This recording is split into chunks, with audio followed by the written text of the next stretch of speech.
All right, Shadow of the Golden Dome, welcome back to another awesome interview. I say this every time, but today I really mean it. I'm really excited and honored to have this next guest. We're joined by none other than Eric Hansen, one of the most well-known and respected voices covering Notre Dame football. Between work for the South Bend Tribune, Inside Notre Dame Sports, I'm going to miss a couple here, blueandgold.com. Eric's covered the Irish for decades. He is a multiple-time national award winner, 2022 inductee into the Indiana Sports Writers and Sportscaster Hall of Fame. And Eric joins us from the lovely South Bend, Indiana. Eric, how are you doing, man? I'm doing great, thank you. I And it is really lovely today in South Bend. fantastic, man. So we talked a little bit about this offline. We'll roll right into this because, like I said, you can't possibly be busy in August before the season. So this is a little bit different than the way a lot of your online hits are going to be. I like to do a get to know you thing. Everybody knows you as the reporter. Everybody sees you on YouTube with Tyler James. Everybody knows who you are. But I kind of want to just take a step back to the beginning. You've covered Notre Dame for a very long time. Talk to us about kind of the beginning of your career, how that started, and if you could just kind of take us on the journey to becoming, I mean, I don't even think it's disputable, one of the most recognizable Notre Dame reporters at this point in the country. So can you kind of walk us through how you got to where you are today? Well, if I go too long, you guys won't have to take your gummies to fall asleep tonight. But where I started was in Columbus, Indiana. I worked for a small paper there called the Columbus Republic, and my first beat was actually covering Indiana football and basketball. So Bobby Knight was the coach at basketball, the guy that threw the chair, and I was actually at that game, and that was early in my career. And Indiana football, the first year that I covered it, every game they went 0 and 11. So them being the national champion last year was a something that I didn't think I'd see in my lifetime. But I did have a Notre Dame game that first year in 1983 because my father, a guy that became my father-in-law, coached Blair Keel in high school at Columbus East. Blair was a starting quarterback for Notre Dame, and my paper sent me up there to cover the Notre Dame USC game. Blair was benched for that game. They put a guy named Steve Berline in the game, a freshman. And so that was my first Notre Dame football experience. When I started covering them more regularly, I've been in the no, South Bend market since '88, and then really it being my day-to-day responsibility since '97. So just as soon as Lou Holtz left, and there were some dark ages with Notre Dame football, that's when I showed up. So I don't know if that's coincidence, but that's kind of my history with Notre Dame, and it's just been such a fun and interesting journey with this team. And now that they're in this renaissance period, it's really, really cool. Yeah, I was talking to a couple folks, other reporters from Notre Dame also not too long ago, and they were just saying it's this renaissance of Notre Dame football. It's kind of like a rising tide raises all the ships, right? I mean, it just makes for a great time to make content, and it's just everybody's excited about football, and it's great for everybody involved, right? In any part of the industry, let alone the fans. So here's one thing I wanted to talk to you about because there are just so many outlets out there in different branches of the media covering Notre Dame. So clear this up for me just a little bit because you are now the senior writer for Blue and Gold. I was talking to you offline. I watch you on Football Never Sleeps with Tyler James all the time. You guys have a fantastic show. Thanks. But now you're the senior writer for blueandgold.com, which is under the On Three Rivals umbrella. They are now one company, right? Is that what Correct. that looks like today? Can you kind of help us? Because I think some of the diehards, this guy included, I don't think I have a real grasp on that. Can you kind of explain what that looks like? Well, there's a guy named Shannon Terry that is the CEO of On3, and he has started three different companies, three different networks at different times in his life. He started Rivals way back in the early 2000s, then he started 247 Sports, then he started On3. And Tyler James and I, when we left the Tribune on December 31st, 2021, we went to Rivals and had a website called Inside ND Sports. Last July, On3 purchased Rivals and merged those two properties together. And it was a little bit different in every market. In our case, they said, these guys aren't too bad. We'll take them on our team. And then we became part of the blue and gold team. So Rivals is kind of the branding for the high school recruiting and high school sports. And then On3 is the branding for everything else. And Shannon Terry's in charge of everything. And it's so great to work for him, whether he sees this or not, because he really has a vision for how this business needs to work in the modern age. I think newspapers lost their way with not having a great business model that was adaptable to the changes in media. And that's why you see newspapers kind of shadows of what they used to be. I would have Mhm. stayed at newspaper forever if it made sense. But for me, this is what sports journalism looks like now, and I'm having a blast. Yeah, it feels like, I mean, sadly, depending on how you look at it, we're definitely a digital world at this point. The analog thing is kind of dead and buried for the most part. As much as I enjoy getting the football preview articles in the mail and flipping through those and reading, All right. we're definitely in a digital world now. Can you talk to us about how you and Tyler James got together? You just alluded to it a little bit there. You worked together at the Tribune, and then can you Yeah. kind of talk about how you decided to, hey, let's do this online thing. Like, let's get this thing rolling because you have a great product now, like I've already talked about. How did you two hook up and kind of get that thing going? Tyler was actually at one point, like in the early 2010s, an intern at the South Bend Tribune. And his first assignment, he got sent out with me somewhere. It was actually to a high school track meet. And I just thought he did a really good job for us. And then when we had an opening, I kind of pushed for him to get that full-time opening. And we worked together at the Tribune for a little less than 10 years together. And then in the summer of 2021, Rivals approached us and said, "How would you guys like to have your own website? We're going to have a opening in our network on January 1st, 2022." And I would, I mean, I turned down a lot of things and I wouldn't even listen. And for the first time, I said, "You know what? Let's hear these guys out." And the more I listened to them, the more it made sense. And I thought, you know what? Let's go for this. Let's be our own bosses and we'll be loosely part of this network. And learned a lot from it. Now, when On3 merged with us, we no longer own the website. You know, we work for them, which I was happy at that point to go back to doing that. I had enough dealing with accountants and advertisers and stuff. Hmm. So for me, I learned a lot, but I was happy to be back in my lane doing what I do best. And so we've always just worked really well together. I think, you know, he's the same age as my oldest son. And yet I think when the two of us are together, if you watch Football Never Sleeps, he's the adult in the room. So What, so you touched on something I kind of wanted to press on a little bit. When you eventually made the move to this new medium and now you're very much online, um when you were kind of running the show versus now you're just the content guy, you're the writer and the content guy, does your day-to-day workload, is it just substantially decreased? I mean, are you like in your happy place as far as like the online thing and your professional life goes? You don't miss any of the account thing, the setting things up. I mean, you kind of are like, you pitch the work this way and we hammer it out, right? I mean, are you still behind the scenes working like a dog to get things done, or are you in a pretty good place as far as that goes? well, if my boss is watching, I'm working like a dog. No, I really do. I work a lot.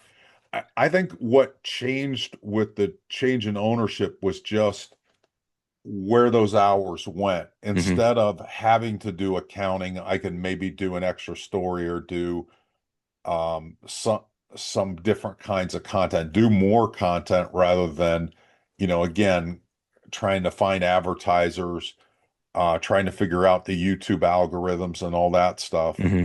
Um, what what the blessing was with On Three, and where I really appreciate, I mean, they don't say, here's your assignment. It's just kind of up to me usually, but you have other people around you, so you need to coordinate with them so you're not stepping on toes and so forth. For me, what On Three allowed me to do, they kind of went against what their research had shown. Like they said, we have a lot of shorter articles, and your style is very different than that. You like to write the investigative pieces, the enterprise pieces, um, but you're really good at it. Let's try that and see if that generates the subscriptions these shorter articles tend to do. And they believed in me and went with that and put me back in the lane that I do best. Hmm. And it's worked out for both of us. I'm doing some of my best work of my career right now, and they're getting the subscription. We've It's stunning how many subscriptions we've added in the last year. In just the last month, we've added over 300.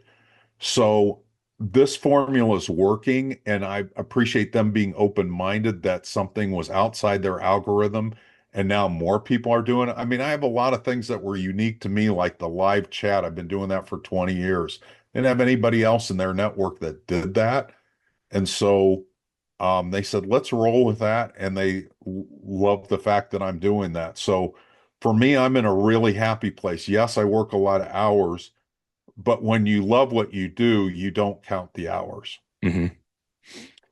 What is we touched on this a little again before we kind of went live here, but just out of curiosity, what does the structure of your week look like? Again, we talked about it. Your flagship show is Football Never Sleeps, right? I mean, I know you do Yeah. the interview piece too that you have that runs kind of parallel to that, but Football Never Sleeps is the flagship show, right? So what does a week usually look like for you? Because I know prepping that is no small task on top of your writing on top of that for the website. Can you walk Yeah. us through kind of what does that look like?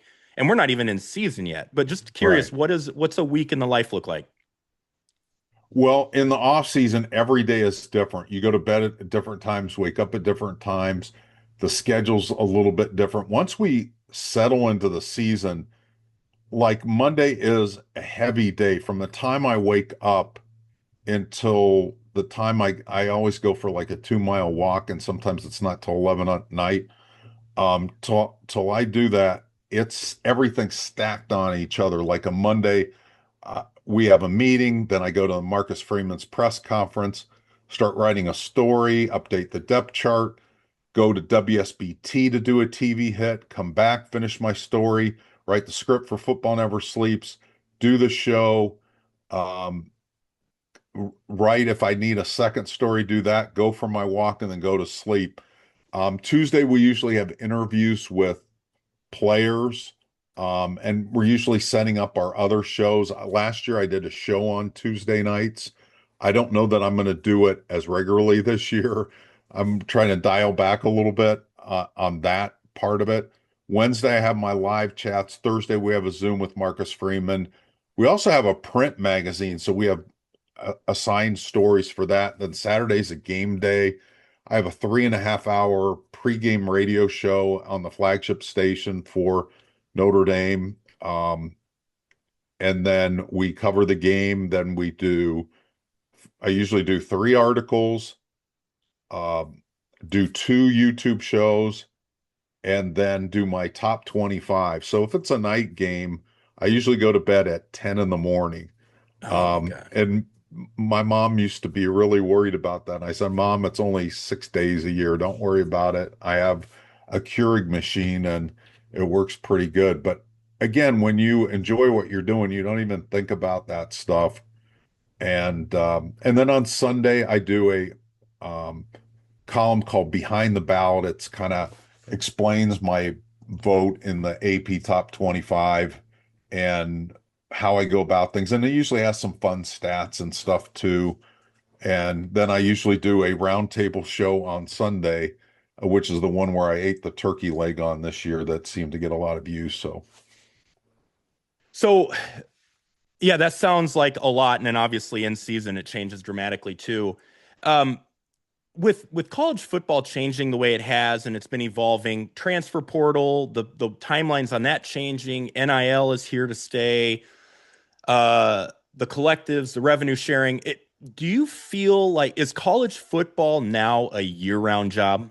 It was it. Have you, as a reporter, I mean, and you are in it, have you felt a shift from it being somewhat seasonal to year-round, and has that impacted you at all? For me, working in the South Bend market this many years, it's been predominantly year round. It's, I think, become more year round for everybody else, um, because of the portal and stuff. And you don't have slower times. Like I also cover the women's basketball team, but I don't do a lot of my coverage until January. Um, but you're right. There's always something going on with the portal. We used to have two portal periods with spring football, and people are hungry for intel pieces, behind the scenes stuff. I have really good sources, so I can kind of tell them what's going on in winter workouts, what's going on in the players only led practices. So there is really a demand year round for that.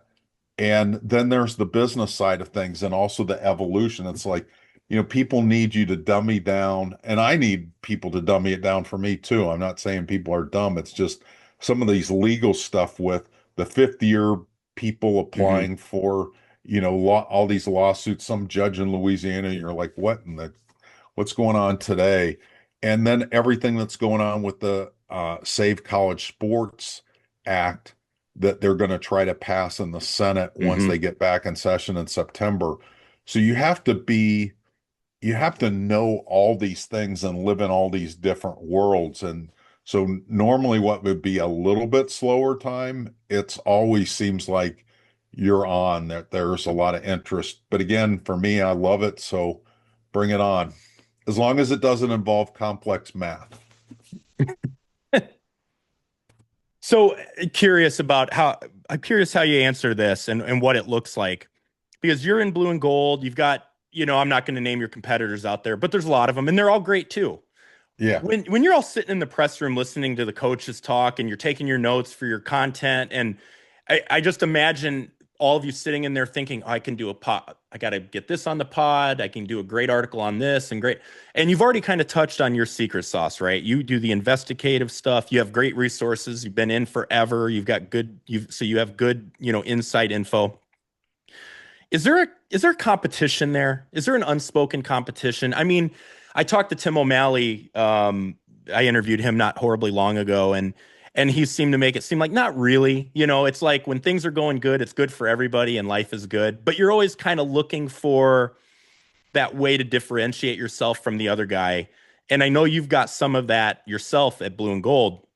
But is there an unspoken competition there? I mean, are you looking at other articles and well, let's not look at it this way. Let's not come from this angle because they already covered it.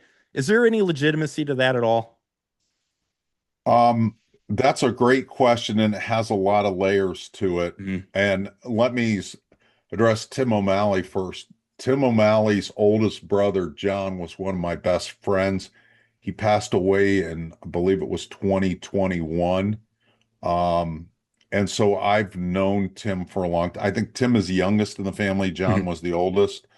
But the O'Malley family is really great, and I have a lot of respect for Tim and what he does. As far as like competition in season, I don't have time to read everybody else's articles. Hmm. It's hard to read even my teammates' articles. The way I kind of look at it is we are a team. So I'm supporting all the guys that I work with first and foremost. And it's not like because I've got these awards behind me and I have more experience that I should always take the biggest storylines. These guys need to grow too.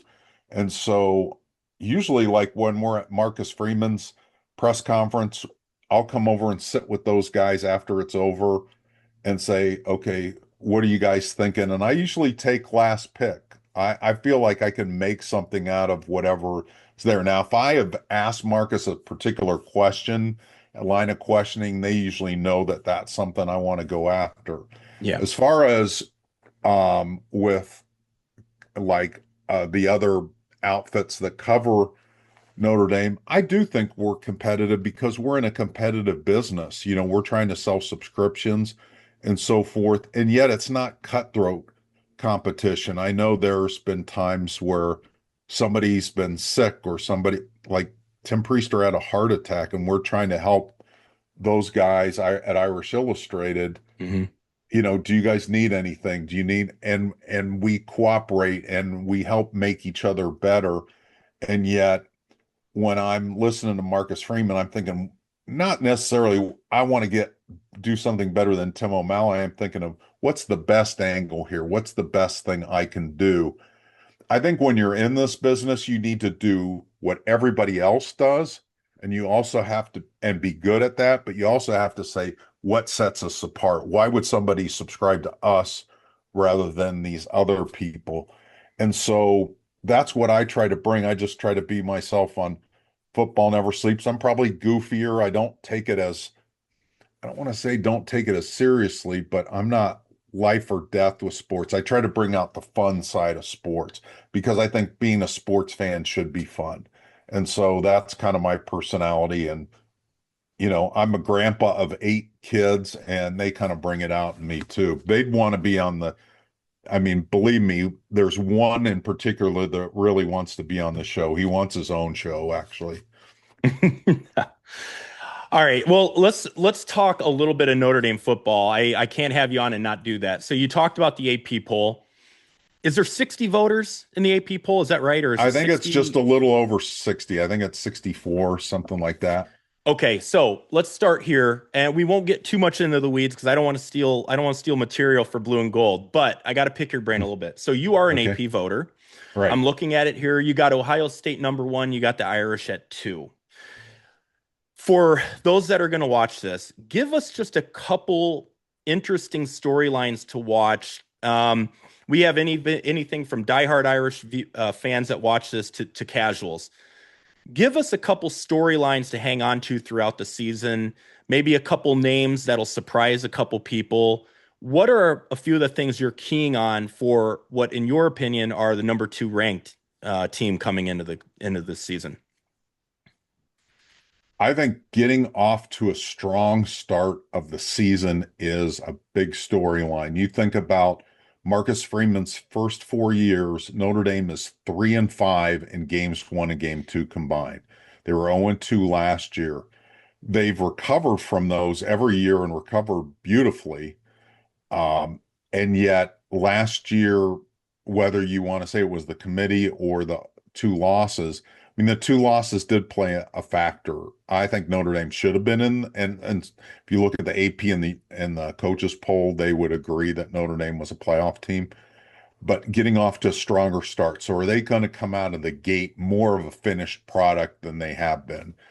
Um, I think the two position groups to really keep an eye on. I think a lot of people are looking at life after Jadarian Price and Jeremiah Love. I think Notre Dame is going to be way better in the running game than people think. I think the two position groups, when they lost the national championship in 2024, that were vastly below Ohio State's, were wide receivers and defensive line. I would look at those two position groups. I think they've come light years. I think people are more excited about the defensive line because of Charlie Partridge and because they've been able to see the size of these guys.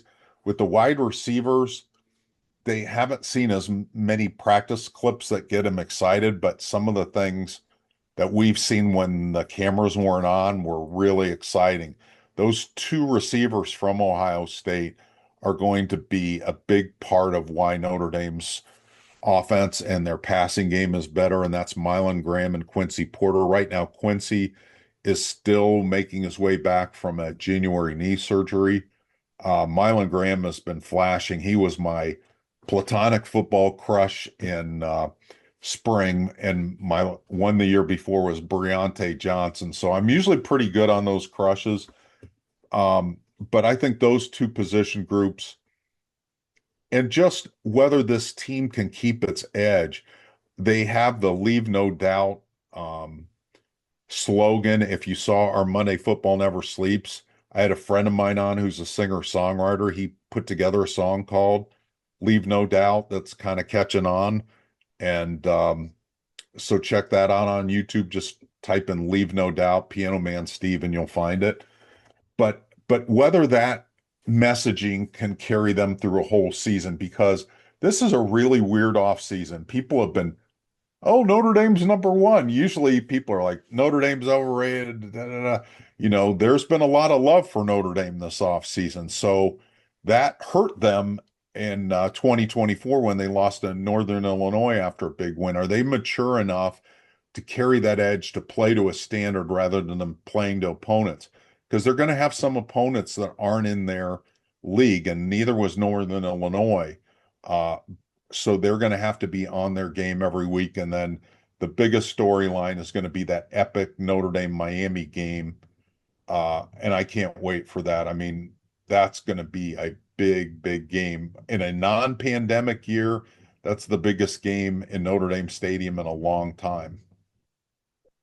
Yeah, so you touched on it a sec. I hate to even go here, but I can't have you on and not ask this, and I already know where you land on it based on how you said it. Let's just take a quick step back to last season. A lot of griping, a lot of belly aching about how it all rolled out. Would you agree?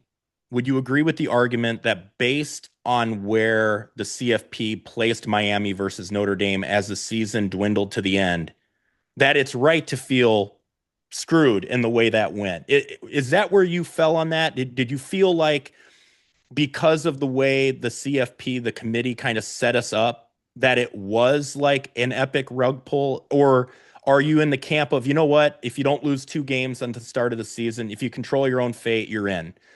I I'm not sure where I fall there because I went from Hmm. as a fan. Oh, so here, just briefly as a fan here, and then I'll get the expert's opinion. We're out. We're 0-2. We're out. I'm like Who's the slumped. expert? When are they coming on the show? I'm in the stadium. We lose to Texas A&M. I'm slumped over the railing. The season's over. I don't know if that was the loss or the booze. Probably a little bit of both. So, but then we were placed ahead of Miami by a wide margin. I'm like, holy hell, we keep winning. We could be in. And then we start destroying these lesser teams. And then at the end, boom, we're out. So where do you fall in how that last selection Sunday came out? How I fall is, I think Notre Dame was 11 in the college football poll. They were nine in the major polls. And for me, if they were going to make the flip with Notre Dame and Miami, they should have done it on Tuesday because neither of them played that week. And then they flipped those two. Mm-hmm. Now, whether you think Miami belonged in front of Notre Dame or not, we can debate that forever. Right. But to do that when neither of them played, where they were both home eating cheeseburgers, I had a big problem with that. The bigger problem I had with it, Gene, is Alabama was the team that didn't belong in. I could Right. have had Notre Dame and Miami in, and Alabama was leaking oil. They lived on the Georgia victory that they had, but then Georgia destroyed them. Right. So it kind of took that away. And one of the things the committee said was, oh my God, they had they were so brave and went for a fourth down against Auburn. And I think Auburn had the same record as Stanford last year, and Notre Dame blew Stanford out. Right. So it didn't make sense. None of it made sense to me in the way that they ordered those teams. I had more of an issue with Alabama being in than I had Miami. Um, I think and I think you can't die on the head-to-head hill. If you say head-to-head is everything, okay, then why wasn't SMU in instead of Miami? Miami didn't even play for the championship in the ACC. They lost to two teams during the season. Now, I think they were playing pretty good ball in November. They had a bad October. Notre Dame had a bad first couple weeks, and really not that bad. They were just an incomplete puzzle at that point. But so yeah, but I liked what Marcus Freeman did in the moment and in the days that followed, where he said he didn't want people festering about the committee. He said, let's leave no doubt. He turned it into a positive, and they turned down the Pop-Tarts Bowl. But you know what? Those guys were practicing in December. People go, Hmm. well, they won't get the bowl practices. That's a mythology. They were able to do workouts in December, and CJ Carr was leading the way, and he was watching film. They were getting a head start so that they'd have a higher floor in spring practice and in summer practice and in August training camp. So I love the way that they did it. I think fans can think differently, and I think Steve Lundgren captured it really well in the song. He said the healing started in the middle of the pain, and we're not going to pout and stuff, leave no doubt. And I think that's really a great way for the team to think about it. But fans could still be mad at the college football committee if they want to be. So you talk about Notre Dame, Miami, what is it, November 7 or 8, without having my November calendar. 7th. Yeah. Okay. I mean, one of the biggest games of the college football season. You got to think that, and without having Miami's schedule in front of me, I mean, Notre Dame has an awfully damn good chance to be undefeated. I hope to God they should be. And I don't know where Miami, looking at Miami's schedule, I'm sure you have a better handle on it. Yeah. Is it looking like it could be an undefeated situation there, more likely than not? They both those teams will be favored in every game that comes up to that. Miami doesn't have a tough out of conference opponent before then. They don't play some of the tougher ACC teams, certainly not before November 7th. They do play SMU, but they don't play them until after that game. Notre Dame also plays them after that game. I think that's one of the tougher games on each of their schedules, but that could be two versus three. It could be one versus two. It could be three versus four. Those teams are going to be likely be undefeated and both in the top five by that point. Are you buying all the talk about, if you scroll on Instagram and you roll through the reels, and if your algorithms are like mine, which I'm sure they are, it's Notre Dame, Notre Dame, Notre Dame. And a lot of the talking heads want to say that Notre Dame just has this ridiculously soft schedule. Now, I'm looking at it here. You got Miami, and then you've got two other teams that landed in the top 25. Are you buying the talk on it being a fairly cake schedule? And then the second part to that question, can we is there a path? And I know that this is a loaded question because so many games have to be played and upsets happen every Saturday. If we have a stumbling block, if we have a stumble November 7 and we're Mhm. 11-1, do we have an argument to get in? Is Notre Dame Miami, can it already be teed up as a make or break with the schedule we have on both sides of it, or is it just too damn soon to tell?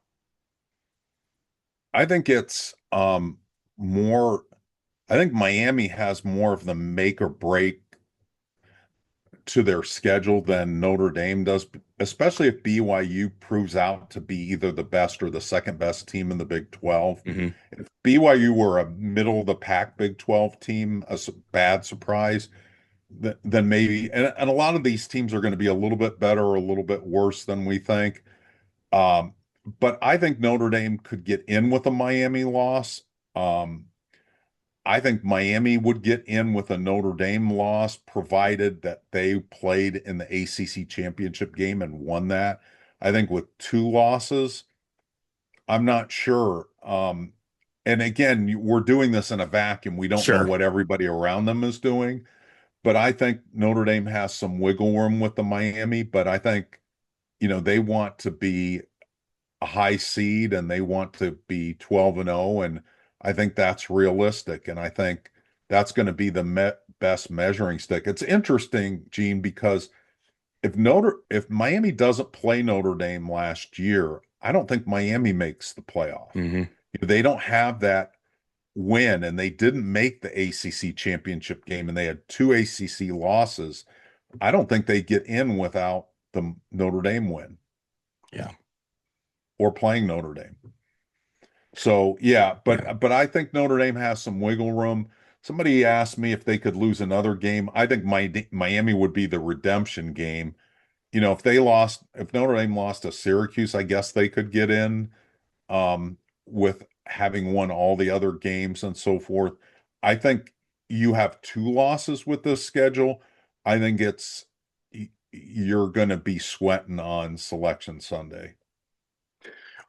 What is the game that gives you the most worry aside from Miami? Is it traveling to Provo or is it I think it's Syracuse at home? Is Syracuse is at home? Syracuse is in the dome. It's in the dome. Okay, so it's out east. What game gives you the most worry outside of Miami? Is it SMU? Is it Syracuse out east? Is it Provo? Which one do you look at and you're like, this could be tighter than the experts think? Well, I think BYU is a really good team. I have a lot of respect for them. I voted them 10th, I think, in my preseason poll. There's a couple of games that I think are a little bit ticklish. I think SMU is a pretty good team, and they will come after the Miami game, not immediately after, Mhm. but they'll come 2 weeks after.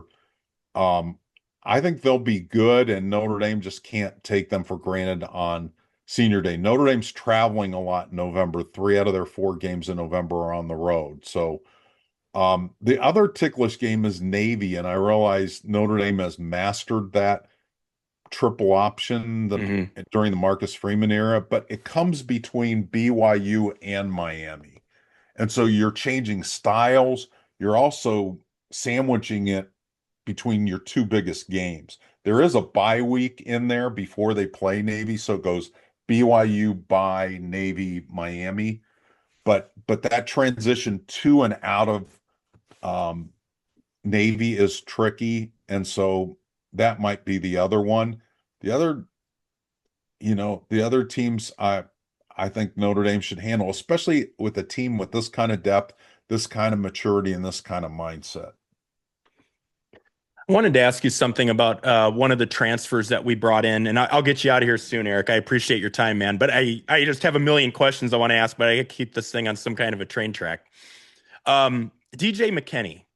Um, so I was very interested in the Coach Prime thing at Colorado. So I was watching, I got caught up in that hype, and I was trying to catch Colorado games. So I'd see Travis Hunter and his kid Shador, and then DJ McKinney on the other side. And everybody avoided Travis Hunter like the Black Plague. So Right. McKinney had got a lot of action.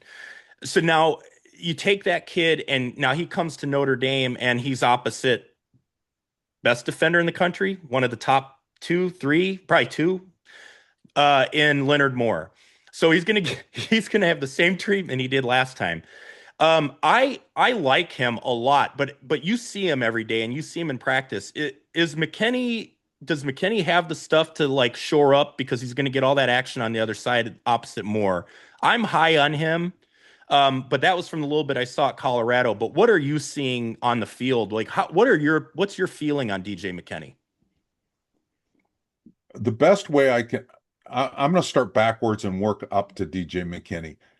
If you look at freshman Aiden Pouncey and Kari Adams, you could plug them into a lot of teams, Notre Dame teams in the 2010s, and both of those guys would be starters as Mm, freshmen.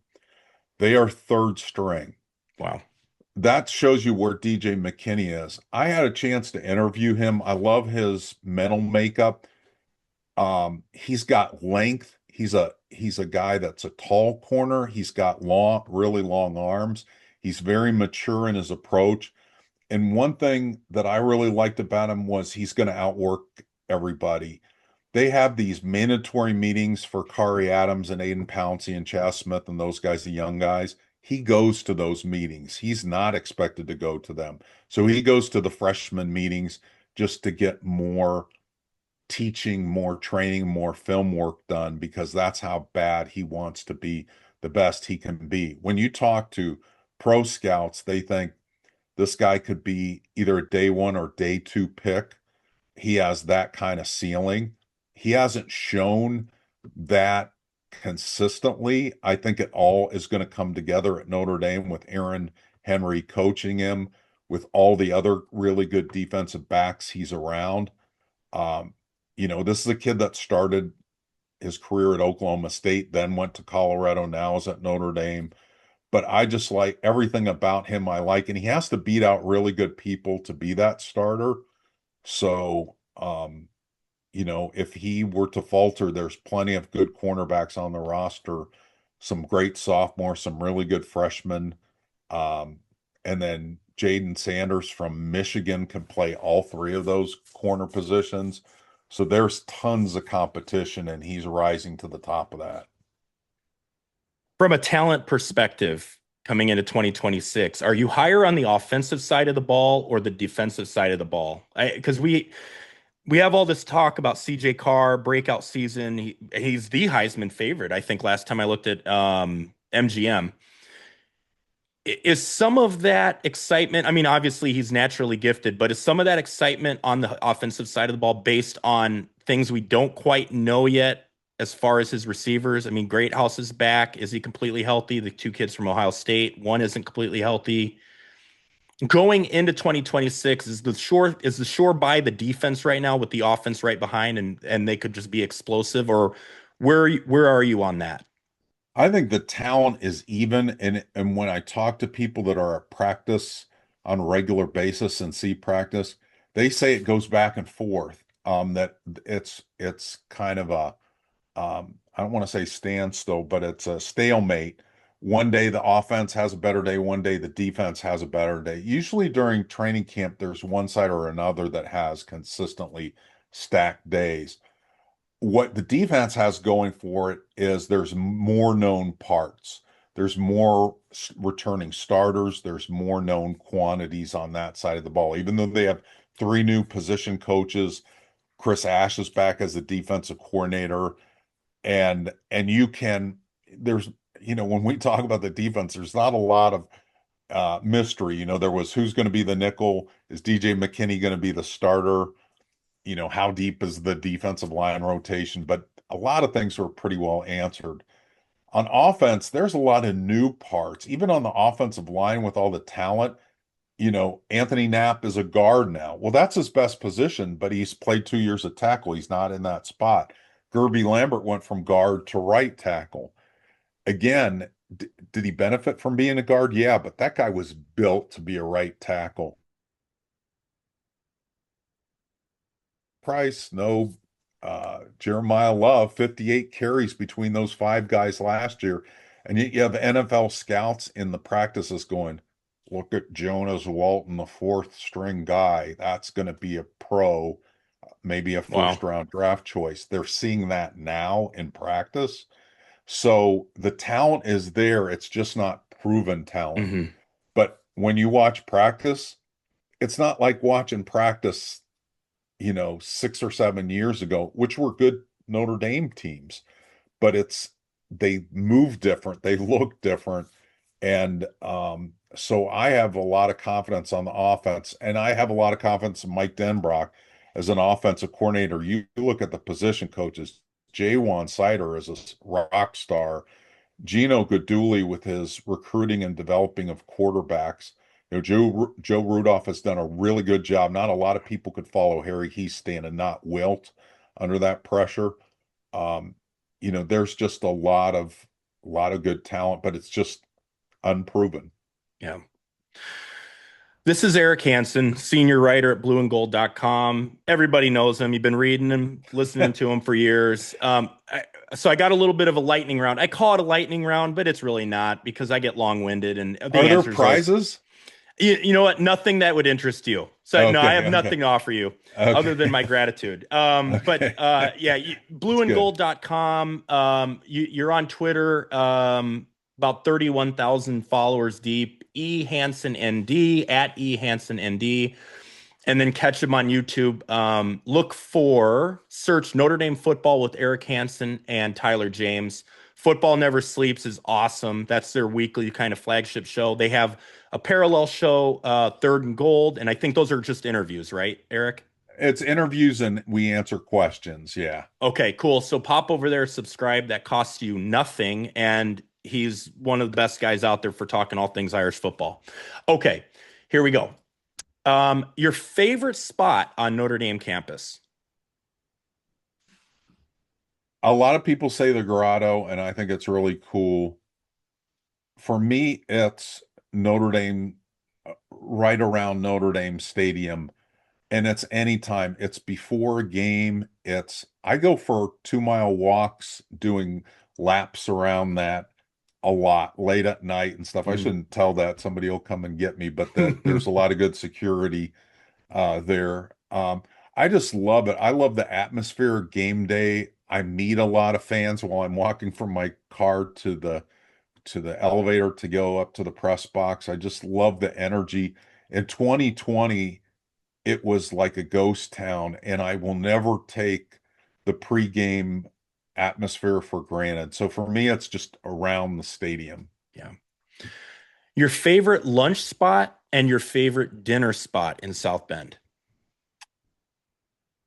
Well, it's at my house, but I'll pick something outside of my house because I think I'm a pretty good cook. There's a new restaurant that just opened in South Bend, and I can't believe that it happened. So growing up in Columbus, Ohio, they had a chain called Donato's Pizza that started there, and it was my favorite pizza on earth, and it's my kids' favorite pizza and my grandkids' favorite pizza. They always my mom to bring them back pizzas. Well, guess what? One opened here in South Bend this week, so Oh, that's wow. number one. Very cool. Um, okay, lunch. I would say, boy, there's a lot of good places. I think the most fun place for me to go, like if I have somebody from out of town, we're going to lunch, Mhm. I would say Portillo's. I mean, I'm a simple guy. Like Yeah. I'm not a fancy restaurant guy. I think that's fun. I like Texas Roadhouse. I mean, I like some Yeah. of the chains, but Portillo's, the Italian beef and Yeah. the chocolate cake, and there's a lot of great stuff at Portillo's. And I like not having to wait long for my food and that kind of stuff. Believe me, I'm not the person that you want to ask restaurant recommendations. People come here. My grandkids do not like me to take them to restaurants. They want me to cook for them. So that's what we do. I'm going to scratch the next one, which was the best pizza in South Bend, which can be a pretty heated debate, but I already know your answer because they just opened about a week ago. Um, so you've been doing this a long time, and you probably got to You can kind see it of, in my hair. and you've probably got to think about it a second, or maybe you don't. To this point, what's been the funnest year of Notre Dame football to cover? Not even close, 2024. It was I remember it was funny because the guy that wrote the Leave No Doubt song came to his first Notre Dame game in 2024. It was a bucket list thing. And we had met earlier that year, um, kind of very coincidentally. And he came and we went out to eat, and Notre Dame, had lost to Northern Illinois not that long ago. And he goes, what's the best part of your job?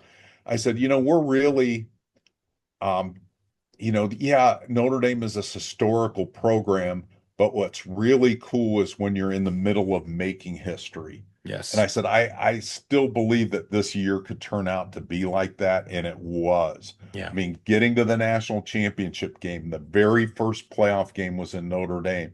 I mean, that IU Notre Dame Hmm. atmosphere was electric. Being in Atlanta, the coolest experience of my life. I mean, 2012 was really fun too, but 2024, there was nothing like it. And it was really cool to come that late in your career that's that's the bar right now is 2024. And 2026 could even be better.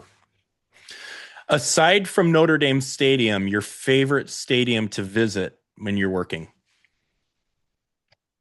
I think the coolest experience I ever had was at Oklahoma in 2012. Mm. Just you could feel the we were there all day. It was a night game, so we were milling around for a long time, and just the atmosphere in and out of that stadium was just electric. And the storyline, these were the typical games where Notre Dame would get up on the big stage and somebody would push them off. And they'd will. Yep. And they didn't in that game. In fact, they were kicking Oklahoma's butt down the stretch in the fourth quarter and just burying their nose in it. And I remember Al Lessar was working with me at the time when I looked at him, I go, can you believe this is happening? Um, I think that was probably the coolest experience as far as stadiums and stuff. See, sports writers get sucked into the free food that all the barbecue in the South is so cool. I would say, I mean, having been an Ohio State graduate, I haven't been to a lot of games there since I graduated in 1983. But when Notre Dame has played there, it's been epic, in the Yeah. middle 90s. And then Marcus's first regular season game was there. That was really cool. Um, Michigan Stadium is really interesting to go to. For me, again, it's, it's like what do I want? I want enough power outlets. I want, to be able Yeah. to get up from my seat without eight people having to stand up if I have to go to the bathroom or something. So I have weird You look um at it from a totally I would different look at it from perspective. a totally different, they have a good setup for the post game and stuff, but purely an atmosphere, I would have to think about a little bit more. Florida State was really cool. Hmm. Um, but for me, Oklahoma, that will always stick out in my mind as one of the most consequential games that I've covered in my Yeah. career and also one of the coolest. Yeah. And the press box sucked. It was tiny, but everything else was great. Yeah. Yeah. Yeah. You can either pick one or the other. Do we Okay. play Michigan every year or do we play USC every year? And I know what you're going to say, I think, but I want to ask anyways. I think USC every Yeah. year. I think that is the rivalry that Notre Dame measures itself against. And I love the fact that it's two very different cultures that Notre Dame, well, they recruit Michigan too and so forth, but I think the Sub USC rivalry is the rivalry between the two. I think playing Michigan on a rotating basis is good, but when I started covering Notre Dame, Michigan was on the schedule pretty much every year unless they'd have a two off schedule with Ohio State in the middle Hmm. 90s, for example. But yeah, USC for sure. Give me one, or if you got to give me two, that's fine. Favorite games, most memorable games you've covered. Top or top two, if you got to give me two. What comes to mind? Well, I mean, the national championship game of 2024 and the Oklahoma game. So I already said those Okay. two. They would be at the top. Those would be the Okay. top two. Oh boy. Orange Bowl, Penn State, is that up there? Is that close or no? I mean, all those playoff games, the IU Notre Dame game would be up Yeah. there because it was the first playoff game and that atmosphere. Yeah. I've not felt a lot. I'll put up there also Clemson, Notre Dame when Clemson was one, even though they didn't have Trevor Lawrence in the pandemic year. Yeah. There were only 11,000 people in the stadium because of the pandemic. There were like nine of us in the press box, and I was one of those nine, Wow. and it was really something. The Duke game to open the 2020 season, I was in tears. I'm almost getting emotional talking about when the national anthem played because there was no sports in the summer. I'm watching Korean baseball Yeah. and everybody kept writing, there's no way there's going to be football. There's no way there's going to be football. And here I am standing in for the alma or the national anthem. And I got tears because I missed football that much Yeah. and the sport and everything else. It's been such a part of my life. So that stands out. The 93 Florida State Notre Dame game was epic. Um, there, see, like loose emoji, be able to rattle all these off the Yeah. Yeah. top Yeah. of his Yeah. head. I have too many cobwebs. No, no. Well, you just have too many damn games is the issue. You got to parse Yeah. them through. Um, so I'll end here, but before I do that, I got to tell you, this is the coolest hobby I've ever had doing this little thing that's grown into something kind of cool. And it's an honor having you here. Um, what you've given to the fan base and what you mean to like the fans of Notre Dame, and I mean it. I'm honored to talk to you. I really, it means a lot. Thank you for taking the time, and thank you for what you contribute to the fan base. You're the man. I really appreciate you, Eric. I know you're busy. Taking the time to come on a little podcast like this means the world, and I can't really articulate it other than just say thank you. If you had to describe your relationship with Notre Dame and what it means to you in a few words, it would be what? I would say life-changing, because of the people that you meet, whether it's coaches, players, parents, fans.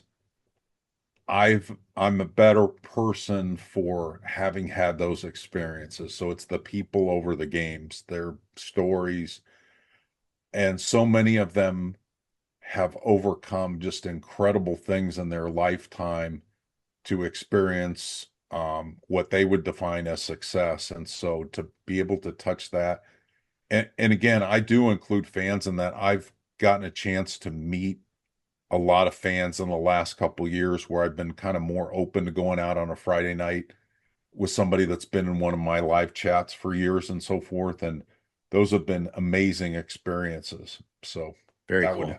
my definition. Follow Eric Hansen on X, ehansennd, blueandgold.com will get you to their site. And again, go to YouTube and subscribe. Notre Dame football with Eric Hansen and Tyler James costs you nothing and gains you a lot. Eric, thank you, sir. I appreciate you. Looking forward to all your work this season. Go Irish, and we'll talk later. Thank you, my friend. Thanks for having me on.